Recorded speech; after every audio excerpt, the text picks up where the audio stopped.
¿Sabes qué es lo que más me ha partido el corazón en mis más de 40 años como sacerdote? No son las confesiones de pecadores que llegan destrozados, conscientes de su miseria, llorando por sus faltas, no. Lo que verdaderamente me destroza el alma es ver a personas buenas, personas que se consideran devotas, personas que van a misa cada domingo, acercarse al altar a recibir el cuerpo de Cristo y estar cometiendo un sacrilegio sin siquiera saberlo. ¿Tú crees que estás en gracia de Dios? ¿Estás completamente seguro de que la última vez que comulgaste tu alma estaba limpia, preparada, digna de recibir al Rey del Universo? Detente un momento, de verdad, detente y piénsalo bien, porque lo que voy a decirte hoy puede que cambie tu vida para siempre, o puede que te salve de una condenación eterna que estás construyendo domingo tras domingo, comunión tras comunión, sin darte cuenta. Hace apenas 3 semanas, una mujer de 62 años vino a verme. Había estado comulgando durante 40 años, hermano mío. Era catequista, ministra de la Eucaristía, una de esas personas que todos en la parroquia consideraban un modelo de fe. Pero esa tarde llegó a mi despacho con el rostro desencajado, temblando, incapaz de mirarme a los ojos. Y cuando finalmente pudo hablar, sus palabras me helaron la sangre. Padre, creo que llevo décadas comulgando en pecado mortal y nadie me lo dijo nunca. Estaba destruida. Cuando terminó de contarme su historia, cuando terminó de confesarme pecados que había ocultado, minimizado, justificado durante años, lloró durante casi 1 hora. Me dijo algo que nunca olvidaré. Padre, si yo me hubiera muerto la semana pasada después de comulgar, ¿dónde estaría ahora mi alma? Y yo, hermano mío, no pude responderle con palabras tranquilizadoras, solo pude abrazarla y orar con ella, porque la verdad es terrible, porque la verdad es que estaba en gravísimo peligro. Tú estás en ese mismo peligro ahora mismo. ¿Cuándo fue la última vez que hiciste un verdadero examen de conciencia antes de comulgar? ¿Cuándo fue la última vez que te confesaste de verdad, no por rutina, no para cumplir, sino porque reconociste que habías ofendido gravemente a Dios? Escúchame bien. Lo que voy a compartir contigo hoy no lo hago para condenarte, no lo hago para asustarte sin razón, no lo hago porque sea un sacerdote anticuado o rigorista. Lo hago porque he visto demasiadas almas perderse. He visto demasiado dolor, he visto demasiadas tragedias espirituales que pudieron evitarse con un poco de verdad, con un poco de claridad, con un poco de valentía para llamar a las cosas por su nombre.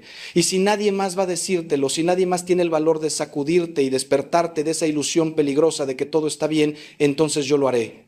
Porque te amo como pastor, porque tu alma me importa más que tu comodidad, porque prefiero que te incomodes ahora y te salves eternamente, a que sigas tranquilo y te condenes para siempre. Hay 9 pecados, 9 faltas graves que la mayoría de los católicos están cometiendo sin confesarlos, sin siquiera reconocerlos como pecados. 9 muros invisibles que están separando tu alma de la gracia de Dios. 9 razones por las que tu última comunión pudo haber sido un sacrilegio en lugar de una bendición. Y lo más aterrador es que algunos de estos pecados son tan comunes, tan aceptados por la sociedad, tan normalizados incluso dentro de la iglesia, que has dejado de verlos como pecados. Pero Dios los ve, hermano mío. Dios los ve y su justicia, aunque paciente, aunque misericordiosa, es también perfectamente real. ¿Estás preparado para escuchar la verdad? ¿Estás dispuesto a que se caigan las vendas de tus ojos? ¿Tienes el valor de mirarte al espejo del alma y ver lo que realmente hay ahí, no lo que te gustaría que hubiera? Porque si sigues escuchando, si sigues conmigo hasta el final de este mensaje, te prometo que ya no podrás vivir igual. Ya no podrás acercarte al altar con la misma inconsciencia. Ya no podrás decir yo no sabía. Y eso, hermano mío, eso te hará responsable. Pero también te dará la oportunidad de cambiar, de convertirte de verdad, de experimentar el perdón más hermoso y la liberación más grande que existe. La misericordia infinita de Dios derramada sobre un corazón verdaderamente arrepentido. Te voy a hablar hoy de 9 pecados concretos, 9 faltas que están destruyendo la gracia en tu vida, 9 obstáculos que te impiden recibir dignamente al Señor en la Eucaristía. No lo hago para condenarte, lo hago porque te amo como pastor, porque no puedo quedarme callado viendo cómo las almas se pierden por ignorancia o por negligencia. Voy a ser directo, voy a ser claro, voy a llamar a las cosas por su nombre, porque este no es momento de andar con medias tintas ni con ese lenguaje aguado que tanto daño ha hecho a la iglesia en los últimos tiempos. Necesitas escuchar la verdad, aunque duela, aunque incomode, aunque te haga ver cosas de ti mismo que preferirías ignorar. Pero también quiero que sepas algo fundamental. Detrás de cada una de mis palabras hay esperanza, hay misericordia, hay un Dios que te está esperando con los brazos abiertos en el sacramento de la confesión. El primer pecado del que tenemos que hablar, y tal vez el más común en nuestros días, es la falta de caridad con el prójimo, ese veneno silencioso que se disfraza de mil maneras. ¿Cuántas veces he escuchado en el confesionario: Padre, yo no he matado a nadie, yo no he robado nada grande, yo voy a misa todos los domingos? Y cuando empiezo a preguntar sobre sus relaciones, sobre cómo trata a su esposa, a sus hijos, a sus empleados, a sus vecinos, empiezan a salir las verdades, los gritos en casa, las humillaciones, el desprecio, la indiferencia ante el dolor ajeno, los chismes que destruyen reputaciones, las envidias que envenenan el corazón. Hermano, hermana, la caridad no es un sentimiento bonito, es el mandamiento supremo, es aquello por lo que seremos juzgados al final de nuestros días. Jesús no nos dijo: por esto conocerán que son mis discípulos, por cuánto rezan o cuántas misas asisten, sino por el amor que se tengan los unos a los otros.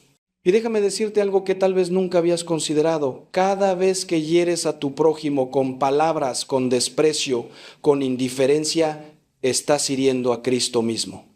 ¿Recuerdas las palabras del Señor en el juicio final? Lo que hicieron con uno de estos hermanos míos más pequeños, conmigo lo hicieron. No puedes acercarte a comulgar el domingo después de haber pasado toda la semana criticando, murmurando, destruyendo la fama de otros con tus comentarios venenosos.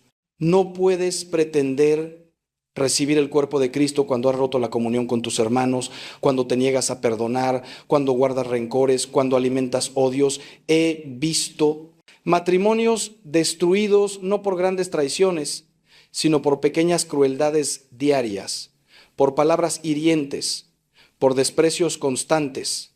He visto familias rotas porque nadie quiso dar el primer paso hacia la reconciliación, porque cada uno se aferró a su orgullo, a su razón, a su herida. La falta de caridad se manifiesta también en la indiferencia ante el sufrimiento ajeno. Vivimos en una sociedad donde cada uno va a lo suyo, donde cerramos los ojos ante el dolor de nuestro hermano, donde justificamos nuestra comodidad mientras otros sufren. Esa persona que ves pidiendo en la calle y a quien ignoras con desprecio, ese familiar enfermo al que no visitas porque te resulta incómodo, ese empleado al que explotas pagándole menos de lo justo, ese hijo al que no dedicas tiempo porque estás demasiado ocupado con tus cosas, todo eso, hermano mío, todo eso es falta de caridad y es pecado grave cuando se hace con plena conciencia y deliberado consentimiento. No me vengas a decir que amas a Dios si no amas a tu hermano. San Juan es clarísimo: si alguno dice amo a Dios y aborrece a su hermano, es un mentiroso. No lo digo yo, lo dice la palabra de Dios. Pero aquí está la maravilla de la misericordia divina. Todo esto puede ser perdonado. Ese es el poder del sacramento de la confesión. Ese es el milagro que Dios obra cada vez que un alma se arrepiente de verdad. He visto transformaciones increíbles. He visto cómo personas que llevaban años en la frialdad, en la indiferencia, en el odio, de pronto abren su corazón y dejan que la gracia de Dios entre y lo cambie todo. Pero para eso hace falta humildad, hace falta reconocer: he fallado, he sido cruel, he sido indiferente, he herido a mi prójimo. Y después de reconocerlo ante Dios en la confesión, hay que hacer algo más, hay que reparar. Si has herido a alguien, pide perdón. Si has robado la fama de alguien con tus chismes, restáurala. Si has sido indiferente ante el dolor ajeno, empieza a practicar las obras de misericordia. La verdadera conversión no termina en el confesionario, empieza ahí y se prolonga en tu vida diaria. El segundo pecado que debemos examinar con profundidad es el de la impureza, ese tema del que nadie quiere hablar, pero que está destruyendo incontables almas en nuestro tiempo. Vivimos en una cultura absolutamente pornificada, donde la sexualidad ha sido reducida a mero placer, donde se ha perdido completamente el sentido sagrado del cuerpo y de la intimidad. Y no me vengan con eso de que son cosas del pasado, de que la iglesia está anticuada, de que estos temas ya no son pecado porque la sociedad ha cambiado. La verdad de Dios no cambia con las modas, hermano mío, y el pecado sigue siendo pecado aunque todo el mundo lo aplauda. He visto los estragos de la pornografía. He escuchado el dolor de matrimonios destruidos por la infidelidad. He visto jóvenes completamente esclavizados por el vicio de la masturbación, incapaces de tener relaciones sanas, atrapados en una adicción que los consume. La impureza no es solo el acto sexual fuera del matrimonio, aunque eso sea pecado grave. Es también la pornografía que consumes en secreto pensando que nadie te ve, pero Dios te ve. Es la masturbación que justificas diciéndote que es algo natural, pero que te está alejando de la gracia. Son esos pensamientos lujuriosos que alimentas voluntariamente. esas fantasías a las que das vueltas en tu mente, ese deseo desordenado que consientes y cultivas. Son esas miradas impuras, esa forma de ver a las personas como objetos de deseo y no como hijos de Dios con dignidad infinita. Y déjame ser muy claro en esto. Si estás en alguna de estas situaciones y no te has confesado, no puedes comulgar. No puedes recibir el cuerpo purísimo de Cristo cuando tu propio cuerpo, templo del Espíritu Santo, ha sido profanado por el pecado. He tenido confesiones de hombres casados que llevan años engañando a sus esposas, que mantienen relaciones adúlteras, que tienen dobles vidas. He escuchado a jóvenes que me confiesan que están viviendo en unión libre, en fornicación, sin ninguna intención de casarse, pero que vienen a misa y comulgan como si nada.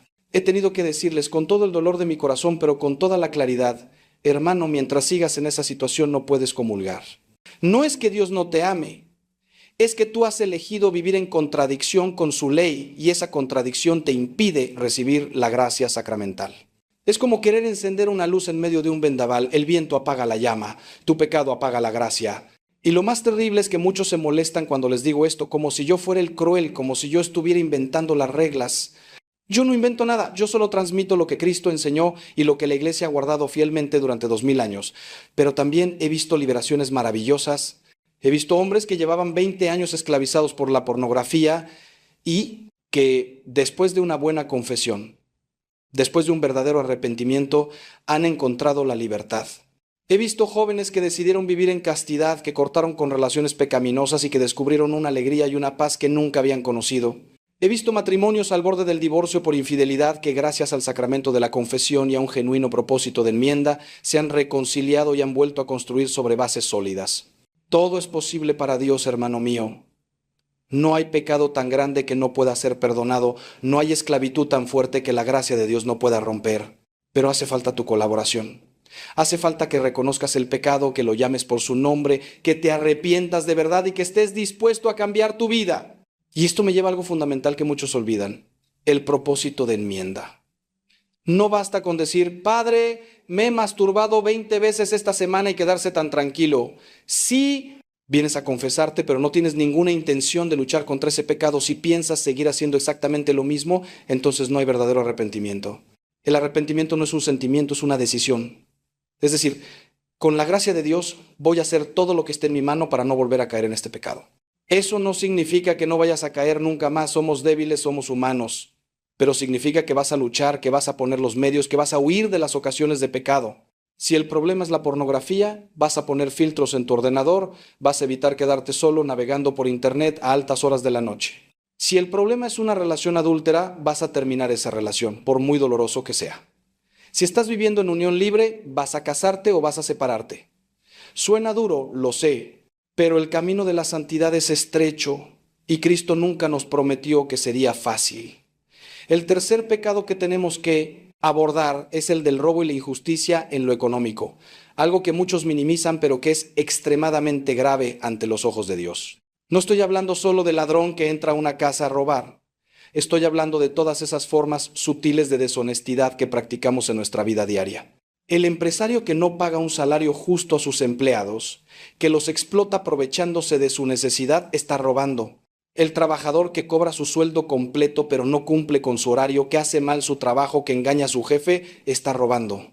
El que evade impuestos, el que cobra servicios públicos sin pagarlos, el que se queda con el cambio de más cuando el cajero se equivoca, el que encuentra algo y no lo devuelve a su dueño. Todo eso es robo, hermano mío.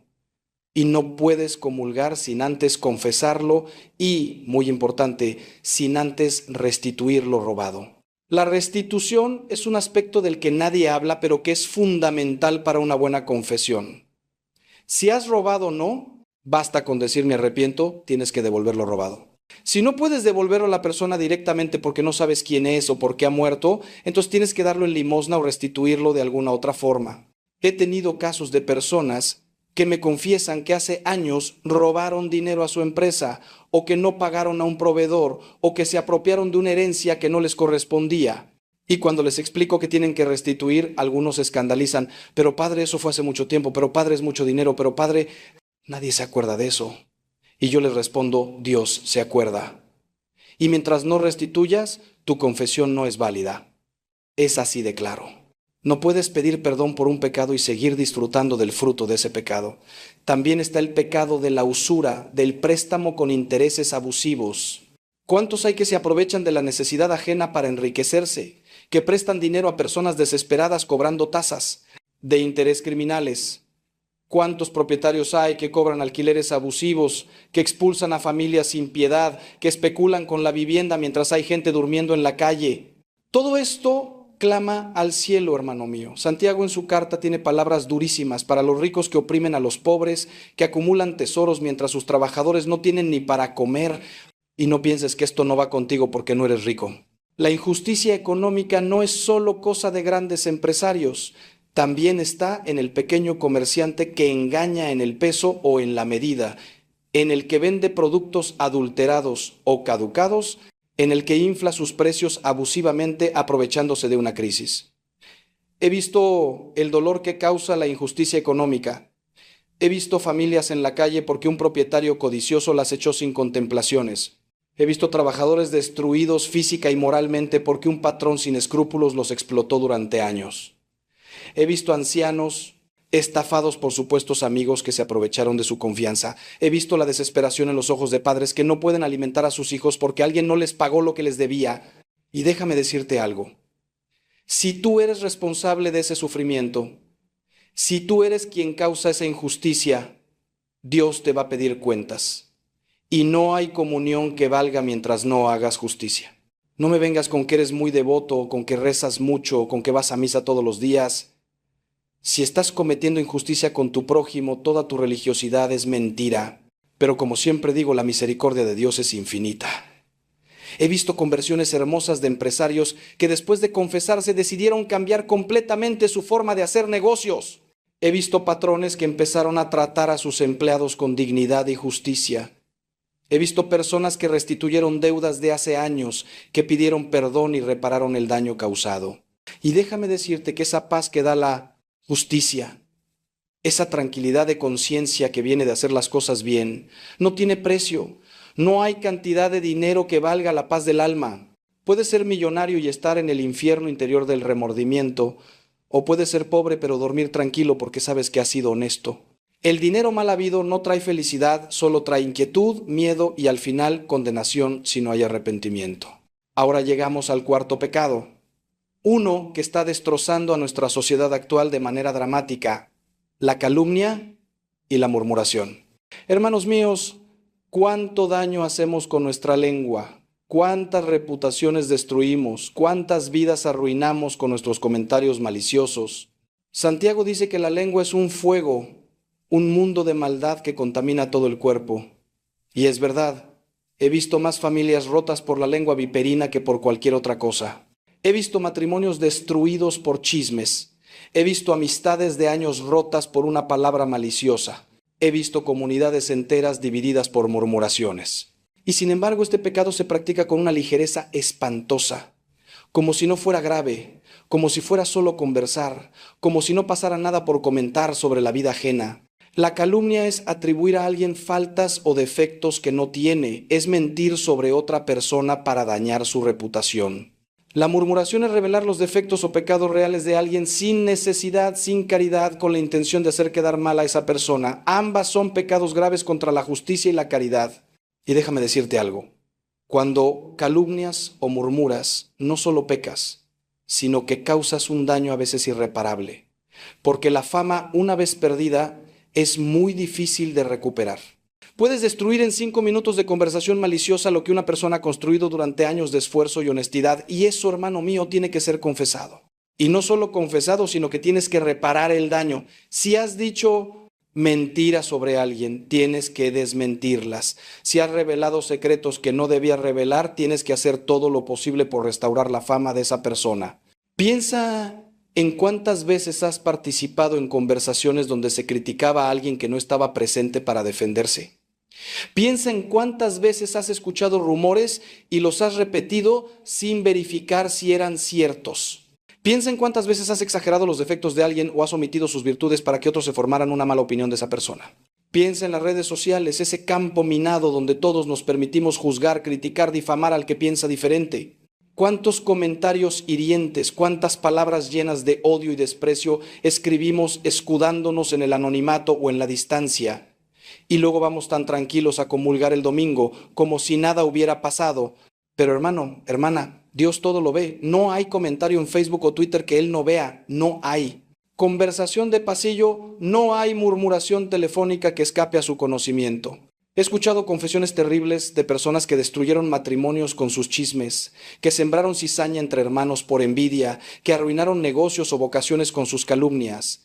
Y he visto el dolor en sus ojos cuando finalmente comprendieron el mal que habían hecho, porque a veces pasan años antes de que la persona tome conciencia de la gravedad de su pecado. Vive tranquila pensando que solo estaba comentando, que solo estaba preocupada por la situación del otro, pero un día, tal vez cuando ella misma sea víctima de la murmuración, entiende el dolor que causa, entiende la injusticia, entiende que ha pecado gravemente, y entonces viene a confesarse, a veces décadas después, cargando con una culpa que ya ha causado estragos en muchas vidas. Pero una vez más, la misericordia de Dios es más grande que nuestro pecado. He visto transformaciones maravillosas de personas que eran auténticas máquinas de chismorrear y que después de una buena confesión se convirtieron en constructoras de paz y unidad. He visto cómo el sacramento puede cambiar una lengua venenosa en una lengua que bendice. He visto personas que pidieron perdón públicamente por las calumnias que habían proferido, que tuvieron la humildad de rectificar, de restaurar la fama que habían dañado. Y eso, hermano mío, eso es verdadera valentía, eso es verdadero arrepentimiento. No te quedes con la culpa guardada, no sigas destruyendo vidas con tu lengua. Confiésate, arrepiéntete de verdad y proponte firmemente que de tus labios saldrán en adelante solo palabras que construyan, que animen, que bendigan. Permíteme hacerte una pregunta que puede cambiar tu vida. ¿Cuándo fue la última vez que te detuviste a pensar en el daño que has causado con tus palabras? ¿Cuándo fue la última vez que pediste perdón no solo a Dios, sino a la persona que heriste? ¿Estás dispuesto ahora mismo a hacer lo que haga falta para reparar el mal que has hecho? Porque sin esa disposición, hermano mío, tu confesión no tiene valor. No puedes seguir destrozando vidas y pretender que todo está bien porque vas a misa los domingos. El quinto pecado del que tenemos que hablar es el orgullo. Ese pecado que es la raíz de todos los demás. Ese pecado que nos hace creernos el centro del universo, que nos hace pensar que no necesitamos a Dios ni a nadie. El orgullo es el pecado de Lucifer, es el pecado que transformó al ángel más hermoso en el demonio más horrible. Y es también el pecado más sutil porque puede disfrazarse de virtud, puede esconderse detrás de la religiosidad, puede presentarse como autoestima o como seguridad en uno mismo. ¿Cuántas veces he visto personas orgullosas venir a confesarse, pero no con verdadera humildad, sino para cumplir un precepto, para sentirse bien consigo mismas, para poder decir, yo soy un buen católico porque me confieso regularmente? Pero en el fondo no hay verdadera contrición. No hay verdadero reconocimiento de la propia miseria, no hay verdadera apertura a la gracia de Dios. El orgulloso es el que no puede pedir perdón, el que siempre tiene que tener razón, el que no soporta ser corregido, el que se ofende cuando le señalan sus defectos. Es el que desprecia a los demás, el que se cree superior por su educación, por su posición social, por sus conocimientos o por sus virtudes. Es el que se compara constantemente con los otros para sentirse mejor. El que necesita destacar, ser admirado, recibir reconocimiento. Es el que no puede trabajar en equipo porque siempre tiene que ser él quien manda, quien decide, quien lleva la gloria. Y este orgullo, hermano mío, es como un cáncer espiritual que va carcomiendo el alma, que va destruyendo las relaciones, que va alejando a la persona de Dios y de los demás. He visto el orgullo destruir matrimonios donde ninguno de los dos quería dar su brazo a torcer, donde ambos preferían la separación antes que humillarse y pedir perdón. He visto el orgullo destruir comunidades eclesiales donde algunos se creían santos y miraban con desprecio a los pecadores, olvidando que todos somos pecadores y que solo la gracia nos sostiene.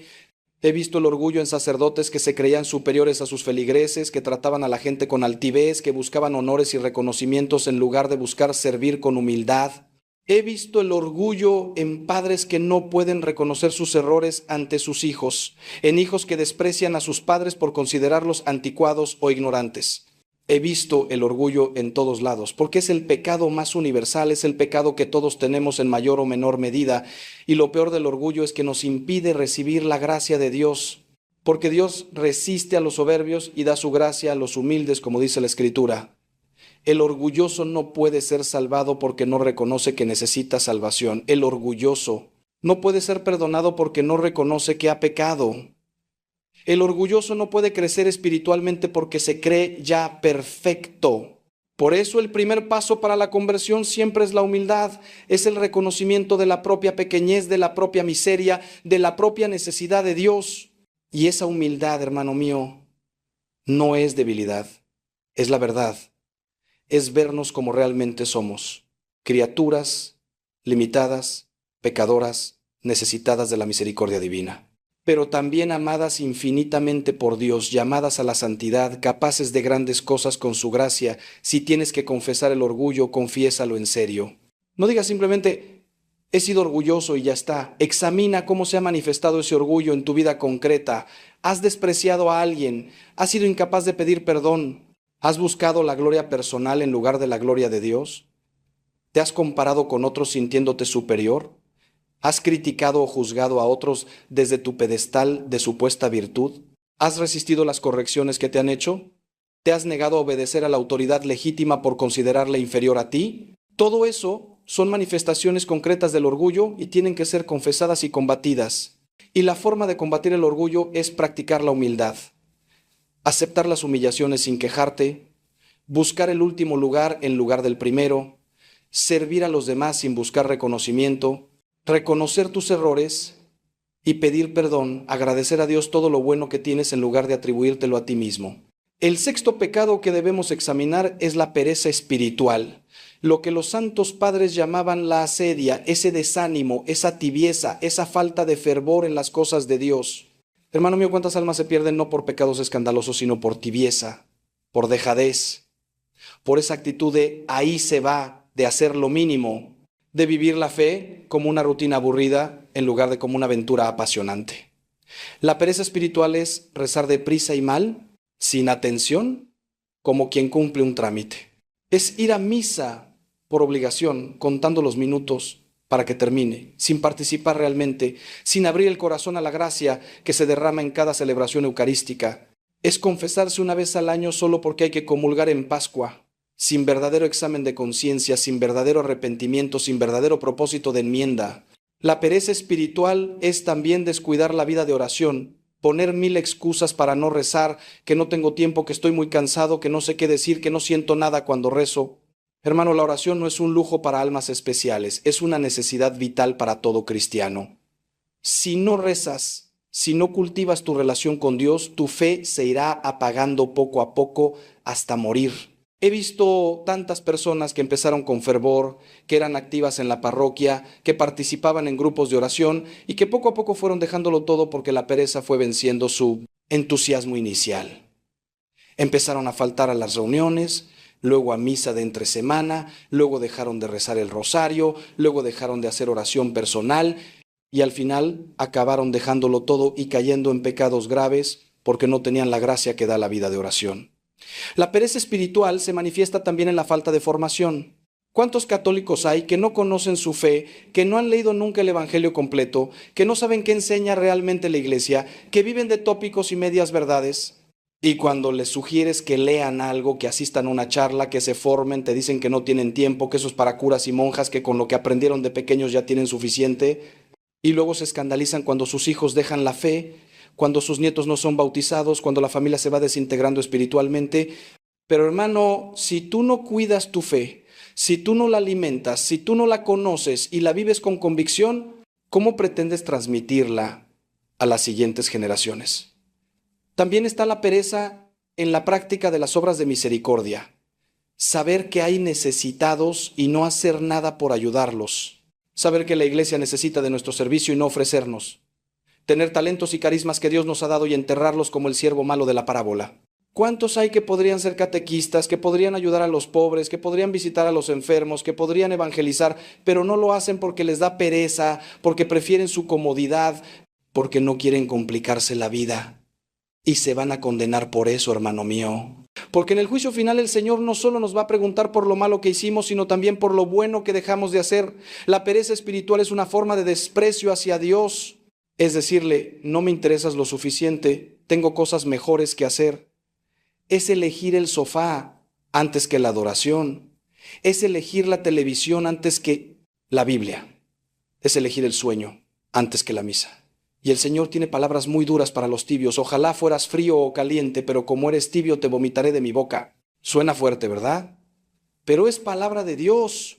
El Señor prefiere al pecador declarado que al tibio, porque el pecador al menos sabe que necesita conversión, pero el tibio se cree que está bien, que ya hace suficiente, que no necesita cambiar nada.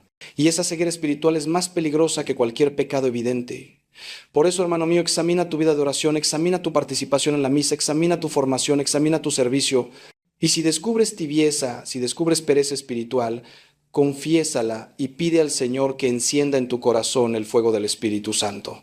Llegamos ahora al séptimo pecado, uno que es especialmente grave y que muchos católicos cometen sin darse cuenta: el sacrilegio eucarístico. Hermanos míos, la Eucaristía es el tesoro más grande que tenemos. Es el cuerpo, sangre, alma y divinidad de nuestro Señor Jesucristo. No es un símbolo, no es un recuerdo, es el mismo Cristo realmente presente. Y acercarse a comulgar en estado de pecado mortal sin haberse confesado es un sacrilegio, es una profanación, es un pecado gravísimo que añade pecado sobre pecado. San Pablo, como ya mencioné, nos advierte que quien come y bebe sin discernir el cuerpo, come y bebe su propia condenación. No son palabras mías, son palabras de la Sagrada Escritura inspiradas por el Espíritu Santo. Y sin embargo, ¿cuántos comulgan en pecado mortal? ¿Cuántos se acercan al altar con el alma manchada, sin ninguna preparación, sin ningún arrepentimiento? He visto personas comulgar después de haber pasado la noche en pecado de impureza. He visto personas comulgar que llevan años viviendo en adulterio, en unión libre, en relaciones homosexuales activas, sin ninguna intención de cambiar su situación. He visto personas comulgar que no han ido a confesarse en años, que tienen pecados mortales sin confesar, acumulándose en su conciencia. He visto personas comulgar por respeto humano, porque todos comulgan y ellas no quieren ser las únicas que se quedan sentadas sin importarles que están cometiendo un sacrilegio. Y luego está el problema de comulgar sin la debida disposición interior. No basta con no tener pecado mortal, también hay que acercarse a la comunión con fe, con amor, con deseo de unirse a Cristo. Hay que prepararse, hay que hacer oración antes de comulgar, hay que recibir al Señor con reverencia y devoción. Pero ¿cuántos se acercan como autómatas sin pensar en lo que están haciendo, sin ningún recogimiento? He visto personas comulgar mientras están mirando el móvil, he visto personas comulgar rápido para salir antes de misa, he visto personas comulgar sin siquiera hacer una genuflexión o una inclinación ante el Santísimo. Y todo eso, hermano mío, es falta de reverencia, es falta de fe, es falta de amor a nuestro Señor en la Eucaristía. También está el problema de la comunión en la mano recibida sin respeto. No voy a entrar en el debate de si es mejor comulgar en la mano o en la boca, porque ambas formas están permitidas. Pero si comulgas en la mano, hazlo con todo el respeto y cuidado. Asegúrate de que tu mano está limpia. Asegúrate de que no se caiga ninguna partícula. Asegúrate de que consumes la hostia inmediatamente sin pasearte con ella por la iglesia.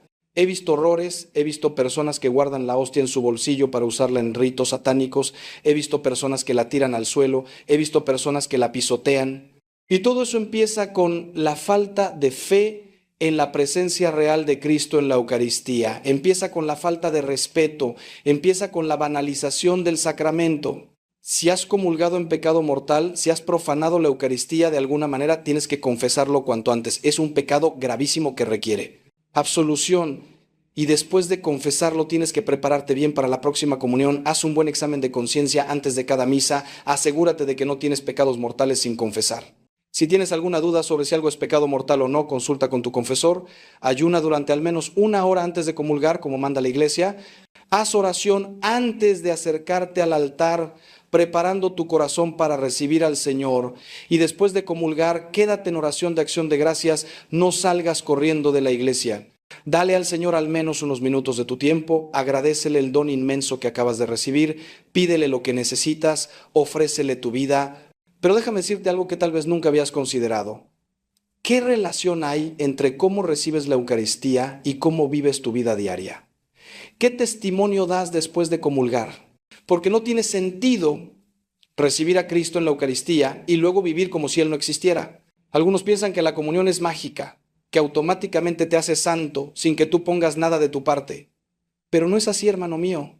La gracia sacramental requiere tu colaboración, requiere que abras tu corazón, que dispongas tu voluntad, que cambies tu vida. El octavo pecado que necesitamos abordar es la envidia, ese veneno corrosivo que nos consume por dentro cuando vemos el bien ajeno.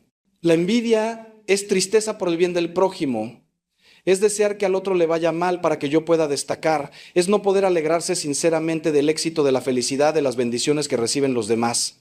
Y este pecado, hermano mío, este pecado está destruyendo familias, amistades, comunidades. He visto hermanos de sangre enemistados por envidia de la herencia. He visto amigos de toda la vida distanciados porque uno tuvo éxito y el otro no lo soportó. He visto comunidades parroquiales divididas porque algunos envidiaban los carismas o el protagonismo de otros. La envidia mató a Abel. La envidia vendió a José como esclavo. La envidia entregó a Jesús a la muerte. Y la envidia nos está matando a nosotros también espiritualmente. Porque el envidioso vive amargado, vive infeliz, vive comparándose constantemente con los demás y sintiéndose inferior. No puede disfrutar de sus propias bendiciones porque está obsesionado con las bendiciones ajenas. No puede alegrarse por lo que tiene porque siempre está mirando lo que tienen los otros. Vive en una permanente competición, en una permanente insatisfacción, en un permanente resentimiento contra Dios y contra el prójimo. He escuchado en confesiones cómo la envidia ha llevado a personas a hacer cosas terribles, a calumniar para destruir la reputación del envidiado, a obstaculizar los proyectos ajenos para que fracasen, a alegrarse secretamente de las desgracias que le suceden al otro, a criticar sistemáticamente todo lo que hace la persona envidiada, buscando siempre el defecto, negándose a ver ninguna virtud. Y todo eso, hermano mío, todo eso es pecado grave cuando se hace con plena conciencia y deliberado consentimiento, porque no solo dañas al otro con tu envidia, te dañas sobre todo a ti mismo. Te conviertes en una persona amargada, tóxica, incapaz de amar sinceramente. La envidia en las familias es particularmente destructiva. Padres que tienen preferencias entre sus hijos, favoreciendo a unos y descuidando a otros, sembrando así la envidia entre hermanos. Hijos que envidian a sus hermanos por la atención que reciben, por sus éxitos, por sus cualidades. Hermanos que pelean por la herencia, que se distancian para siempre porque uno recibió más que el otro. Y lo más triste es ver a familias enteras rotas por la envidia, familias donde nadie puede alegrarse por nadie, donde cada logro de uno es vivido como una derrota por los otros. La cura de la envidia es la gratitud y la caridad. Gratitud por todo lo que Dios te ha dado a ti, por tus propios dones, por tus propias bendiciones. Dejar de compararte con los demás y empezar a agradecer lo que tienes. Y caridad, alegrarte sinceramente por el bien ajeno, reconocer que las bendiciones que recibe tu hermano no te quitan nada a ti, que Dios tiene bendiciones para todos, que no hay competición en el reino de Dios. San Pablo nos dice que el amor no tiene envidia, que se alegra con la verdad, que todo lo soporta. Si tienes que confesar la envidia, hazlo. Reconoce ante Dios y ante ti mismo ese sentimiento feo que te está carcomiendo y después proponte cultivar la gratitud y la alegría por el bien ajeno. El noveno y último pecado del que quiero hablarte hoy es la falta de fe, la duda voluntaria, el escepticismo que se cultiva, esa tibieza que te hace vivir como si Dios no existiera. Hermano mío, la fe es un don de Dios, pero también es una decisión. Puedes tener dudas, puedes tener crisis de fe, eso es normal en el camino espiritual. Pero una cosa es tener dudas y luchar contra ellas, buscar respuestas, rezar pidiendo aumento de fe. Y otra cosa muy distinta es instalarse cómodamente en la duda, alimentarla, usarla como excusa para no comprometerse con Dios. He visto tantas personas que dicen que tienen dudas de fe, pero cuando les ofreces ayuda, cuando les ofreces formación, cuando les ofreces acompañamiento espiritual, resulta que no están interesados.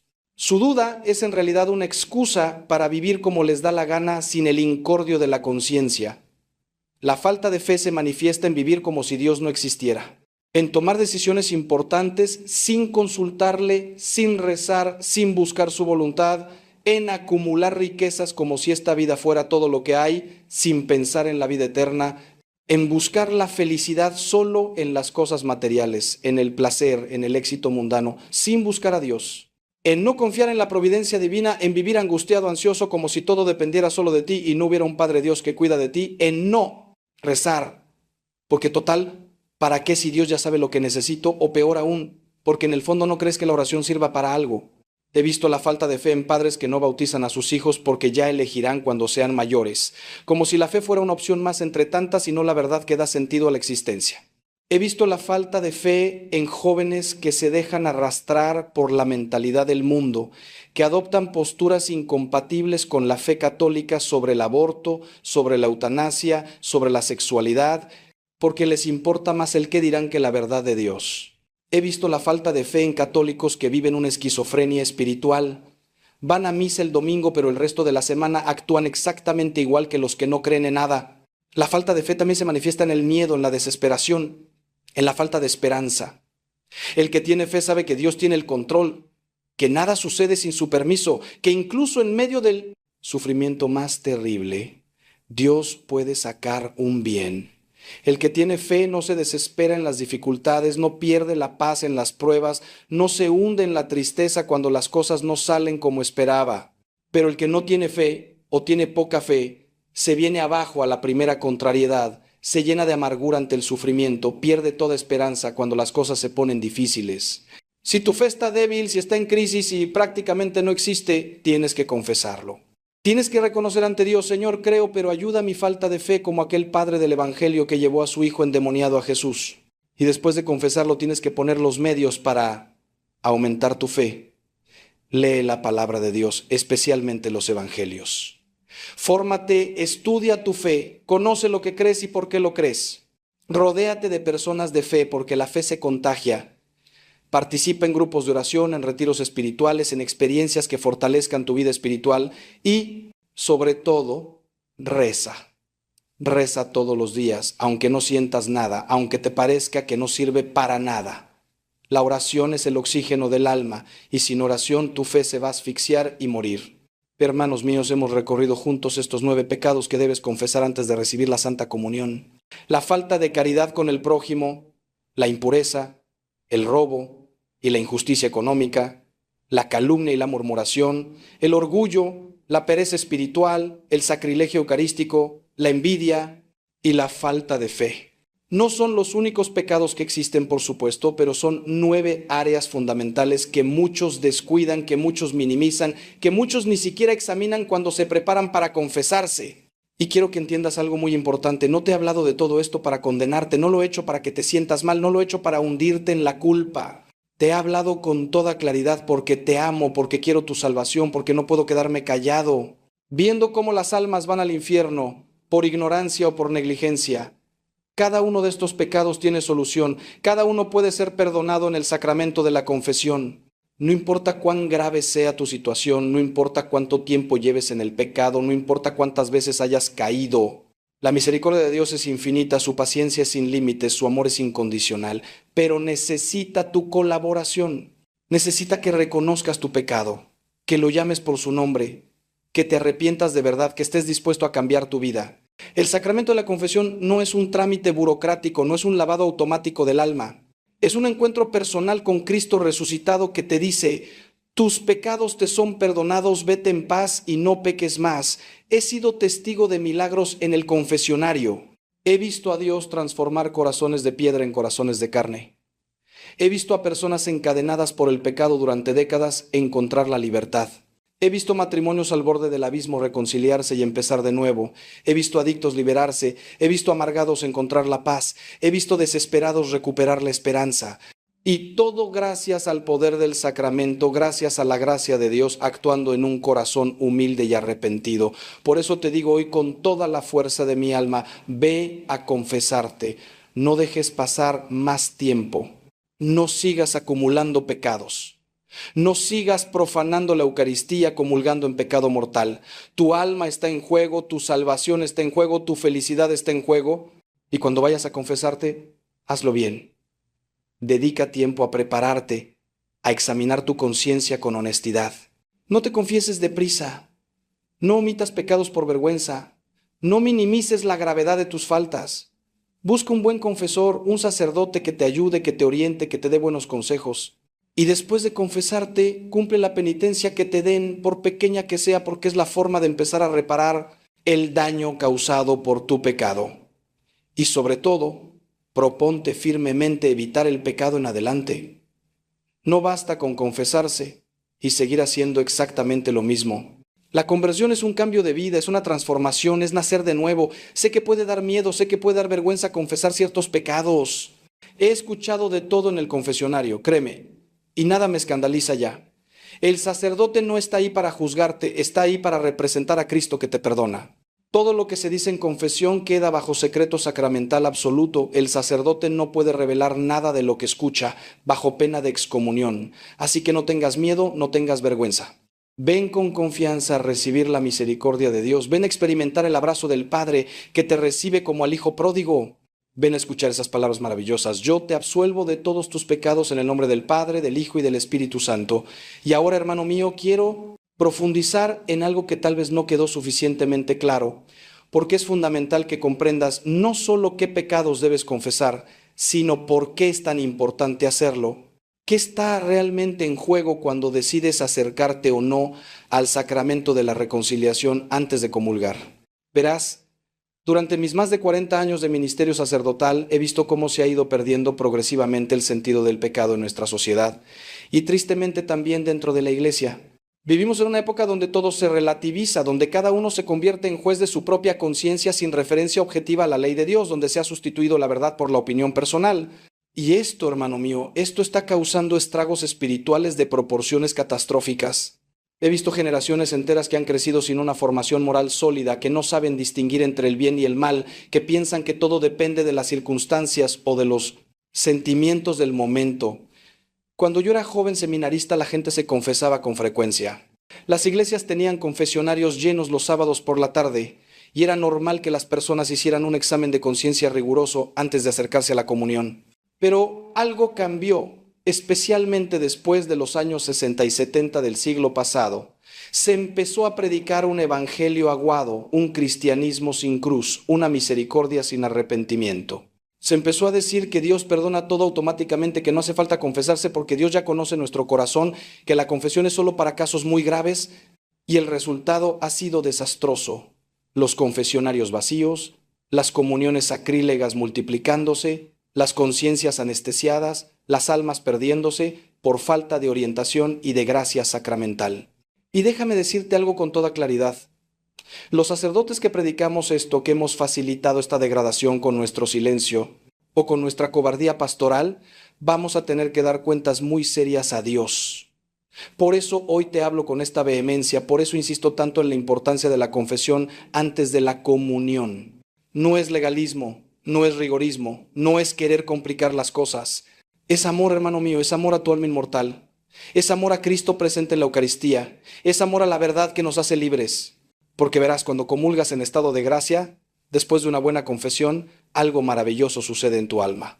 La comunión produce sus frutos, aumenta tu unión con Cristo, te fortalece contra el pecado, te purifica de los pecados veniales, te alimenta espiritualmente para el camino, te hace crecer en caridad. Pero cuando comulgas en pecado mortal, no solo no recibes estos frutos, sino que cometes un nuevo pecado gravísimo, un sacrilegio que añade más oscuridad a tu alma ya oscurecida. Es como pretender encender una luz en medio de un huracán. La luz se apaga inmediatamente. Imagínate que invitas a tu casa a la persona más importante del mundo, digamos al Papa, o a un presidente, o a alguien a quien admiras profundamente. ¿Cómo prepararías tu casa? Seguramente limpiarías todo a fondo, ordenarías cada rincón, pondrías tu mejor vajilla, prepararías la mejor comida, te esmerarías en cada detalle para que esa persona se sintiera bien recibida, honrada, respetada.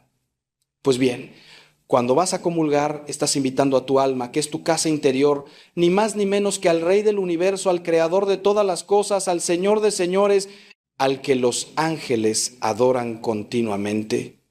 ¿No merece Él al menos la misma preparación, el mismo esmero, la misma limpieza que darías a cualquier invitado humano? Pero muchos van a comulgar con el alma sucia, desordenada, llena de pecado, sin ninguna preparación, sin ningún respeto. Y luego se preguntan por qué su vida espiritual es tan pobre, por qué no sienten a Dios, por qué su fe está muerta. Déjame contarte algo que nunca olvidaré. Hace años vino a verme una mujer de unos 50 años, destrozada, llorando inconsolablemente.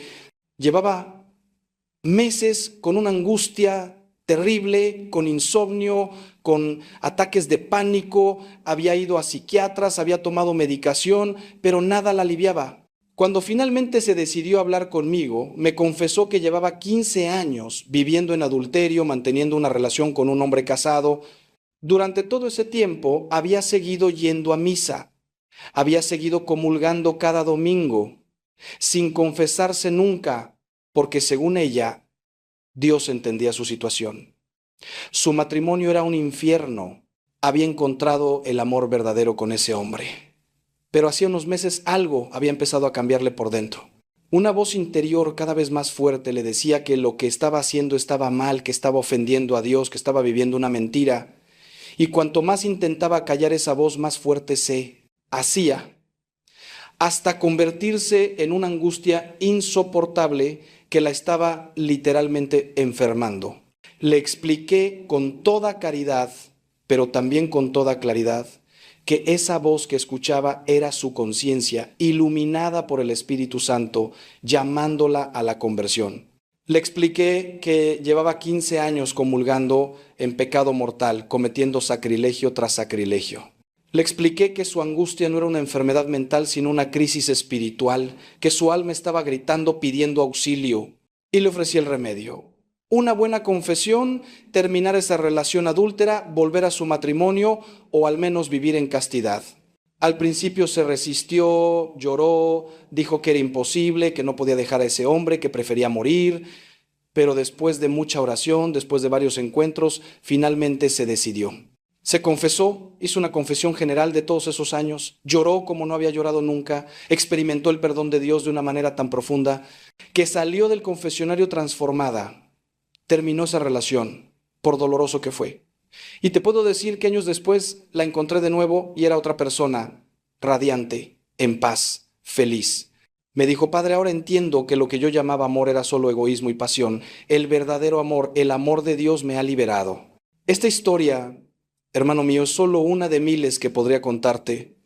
He visto una y otra vez cómo el pecado enferma el alma, cómo la separa de Dios, cómo roba la paz y la alegría.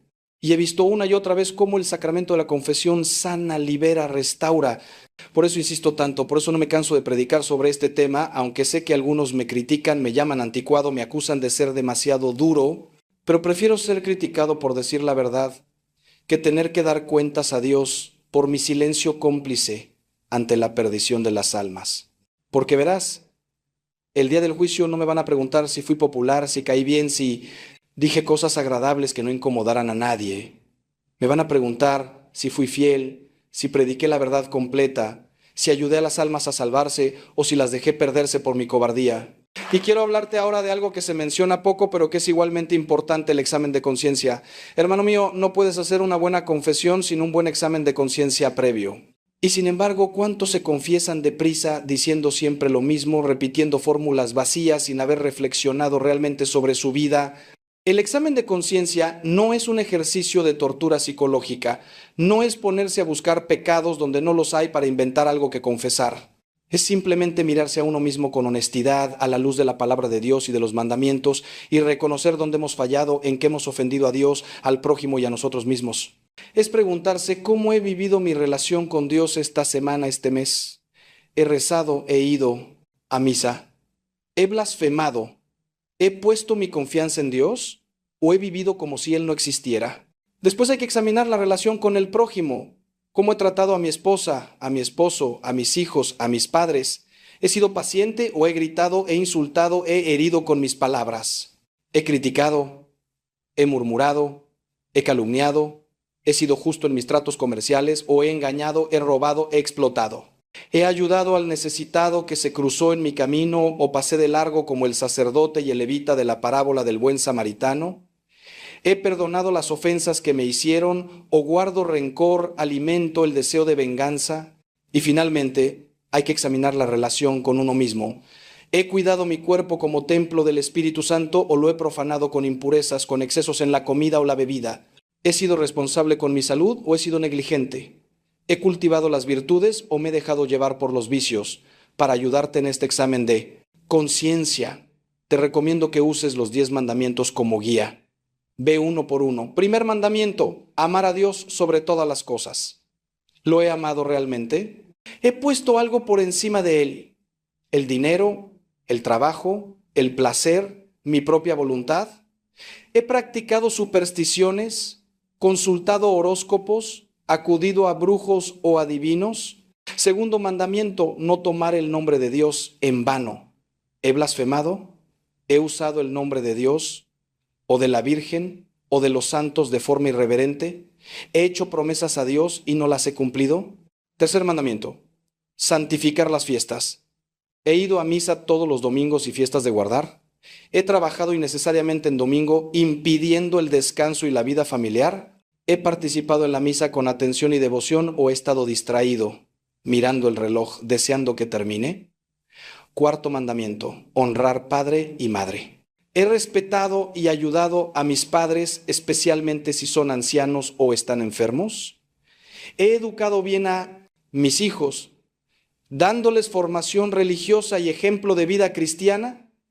He respetado la autoridad legítima o he sido rebelde, desobediente. Quinto mandamiento, no matar. He herido física o moralmente a alguien. He deseado mal a otros. He conducido de forma temeraria poniendo en peligro mi vida o la de otros. He apoyado el aborto, la eutanasia, la pena de muerte. He sido causa de escándalo llevando a otros al pecado. He pensado en el suicidio o he intentado quitarme la vida. Sexto y noveno mandamiento, no cometer actos impuros ni desear la mujer del prójimo. Aquí entran todos los pecados contra la castidad de los que ya hablamos: fornicación, adulterio, masturbación, pornografía, pensamientos lujuriosos, consentidos, etc. Séptimo y décimo mandamiento, no robar ni codiciar los bienes ajenos. ¿He robado algo, aunque sea pequeño? ¿He devuelto lo prestado? ¿He pagado mis deudas? ¿He hecho trampas en los impuestos? ¿He dañado propiedades ajenas sin repararlas? ¿He sido codicioso, avaro, materialista? ¿He gastado dinero de forma irresponsable descuidando las necesidades de mi familia? Octavo mandamiento, no dar falso testimonio ni mentir. ¿He mentido? ¿He calumniado o murmurado? ¿He revelado secretos que debía guardar? ¿He roto promesas? ¿He sido hipócrita presentándome ante los demás como lo que no soy? Si examinas tu vida con honestidad a la luz de estos mandamientos, te aseguro que encontrarás materia para una buena confesión. Porque todos, absolutamente todos, somos pecadores que necesitamos la misericordia de Dios. Pero déjame decirte también algo muy importante. No conviertas el examen de conciencia en una obsesión. Hay personas escrupulosas que se torturan buscando pecados, que nunca están tranquilas porque siempre dudan si se han confesado bien, si han olvidado algo, si ese pensamiento fue pecado o no. Eso no es sano, hermano mío. Si tienes tendencia al escrúpulo, busca un director espiritual fijo, confiésate siempre con el mismo sacerdote si es posible y obedece lo que él te diga. Si tu confesor te dice que algo no es pecado, créele y no sigas dándole vueltas. El demonio usa el escrúpulo para atormentar a las almas buenas, para robarles la paz, para apartarlas de Dios. No caigas en esa trampa. Haz tu examen de conciencia con seriedad, pero sin angustia, confiésate con sinceridad y luego deja todo en las manos misericordiosas de Dios. Una vez que has recibido la absolución, esos pecados ya no existen, han sido borrados por la sangre de Cristo. No los vuelvas a desenterrar, no los vuelvas a confesar, salvo que sea en una confesión general que tu director espiritual te indique hacer. Y ahora quiero hablarte de algo bellísimo que muchos desconocen: los frutos de una buena confesión. Porque, hermano, hermana, el sacramento de la reconciliación no es solo perdón de pecados, es mucho más. Es un encuentro sanador con Cristo médico que cura tus heridas. Es una experiencia liberadora que rompe las cadenas que te ataban al pecado. Es un renacimiento espiritual donde recuperas la gracia santificante perdida. Cuando te confiesas bien, cuando hay verdadero arrepentimiento y propósito de enmienda, suceden cosas maravillosas en tu alma. Primera, se te perdonan todos los pecados confesados con verdadero arrepentimiento. No importa cuán graves sean, no importa cuántos años lleves cometiéndolos, no importa cuántas veces hayas caído, si te arrepientes de verdad, Dios te perdona. Segundo, se te devuelve la gracia santificante si la habías perdido por el pecado mortal. Vuelves a ser hijo de Dios, templo del Espíritu Santo, heredero del cielo. Tercero, recibes gracias especiales para luchar contra ese pecado en particular que has confesado. Por eso es tan importante ser concreto en la confesión, no decir simplemente he pecado, sino especificar qué has hecho, contra qué virtud has pecado, cuántas veces, en qué circunstancias, porque cada pecado requiere una gracia específica para combatirlo y el sacramento te da esa gracia si lo pides con fe. Cuarto, se te perdonan las penas temporales por el pecado al menos parcialmente. Verás, cuando pecamos, además de la culpa que se perdona en la confesión, queda lo que la teología llama pena temporal, que es como una deuda de justicia que hay que purgar o en esta vida mediante penitencias y sufrimientos ofrecidos a Dios o después de la muerte en el purgatorio. La confesión, junto con la penitencia que el sacerdote te impone y que tú cumples devotamente, va cancelando esa deuda. Por eso es tan importante hacer bien la penitencia, no verla como un castigo, sino como un regalo, como una oportunidad de reparar el daño causado por el pecado. Quinto, y esto es hermosísimo, la confesión te reconcilia con la iglesia, porque cuando pecas no solo ofendes a Dios y te dañas a ti mismo, sino que hieres a todo el cuerpo místico de Cristo, que es la iglesia. Tus pecados afectan a toda la comunidad, debilitan a la iglesia entera. Y tu conversión, tu regreso a la gracia, fortalece a toda la iglesia, es motivo de alegría para todos los santos y ángeles del cielo.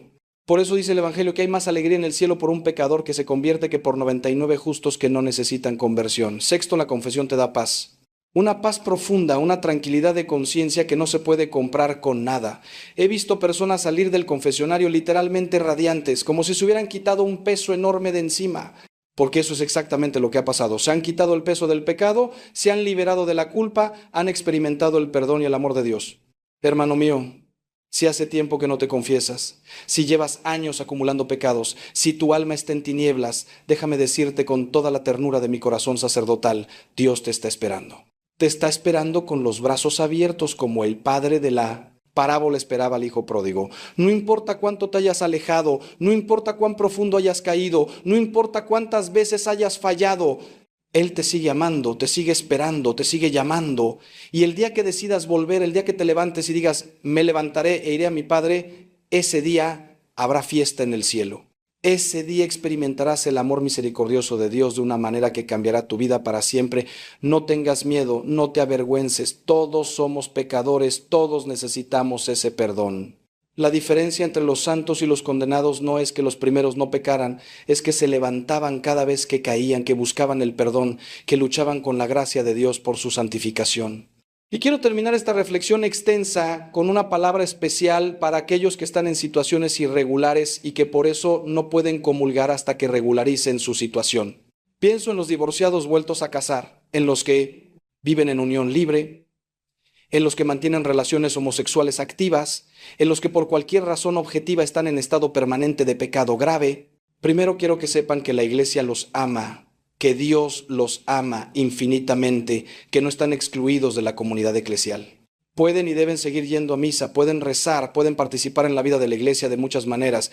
Lo que no pueden es comulgar mientras persista esa situación objetiva de pecado. Y esto no es crueldad de la iglesia, no es falta de misericordia, es coherencia con la verdad, es respeto a la santidad de la Eucaristía, es amor verdadero que no puede llamar bien al mal ni mal al bien. Sé que esto es difícil de aceptar, sé que duele. He visto el sufrimiento de personas en esta situación, he llorado con ellas, he rezado mucho por ellas. Pero la verdad es que la solución está en sus manos. Regularizar su situación. Si estás divorciado y vuelto a casar, investiga si tu primer matrimonio fue válido, tal vez puedas pedir la nulidad. Si estás en unión libre, cásate por la iglesia. Si estás en una relación adúltera, termínala por doloroso que sea. Si vives en pecado sexual, comprométete a vivir en castidad. Sé que suena imposiblemente duro, sé que estoy pidiendo sacrificios enormes, pero hermano, hermana, está en juego tu salvación eterna. ¿Qué vale más? ¿Unos años de placer o comodidad o la vida eterna con Dios? Jesús fue clarísimo. Si tu ojo te escandaliza, sácatelo. Más te vale entrar tuerto en el reino de los cielos que con los dos ojos ser arrojado al fuego de la gehenna. El lenguaje es duro, pero el mensaje es claro. Hay que estar dispuesto a sacrificar cualquier cosa, por preciosa que sea, si nos aparta de Dios. Y para todos los demás, para los que sí pueden comulgar porque no están en situación irregular permanente, mi llamado es No comulgues en pecado mortal, prepárate bien, confiésate con frecuencia. La comunión es el alimento más sublime, es el encuentro más íntimo con Cristo que podemos tener en esta vida. No la banalices, no la trates como algo rutinario, no la profanes comulgando indignamente. Cada comunión bien hecha te acerca un paso más al cielo, te transforma un poco más en Cristo, te da fuerzas para vivir como hijo de Dios, pero cada comunión sacrílega te hunde un poco más, endurece tu corazón, apaga la luz de la gracia en tu alma. Por favor, por amor a tu alma, por amor a Cristo, por amor a la iglesia, no comulgues sin confesarte si tienes conciencia de pecado mortal. Y si tienes dudas sobre si algo es pecado mortal o no, consulta, pregunta, fórmate. No juegues con tu salvación eterna, es demasiado importante.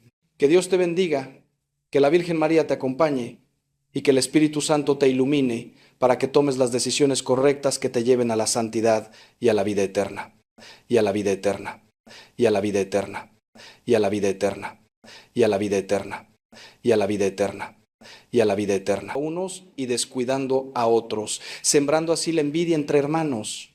Hijos que envidian a sus hermanos por la atención que reciben, por sus éxitos, por sus cualidades. Hermanos que pelean por la herencia, que se distancian para siempre porque uno recibió más que el otro.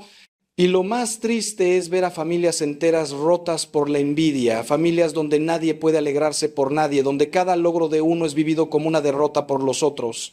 La cura de la envidia es la gratitud y la caridad.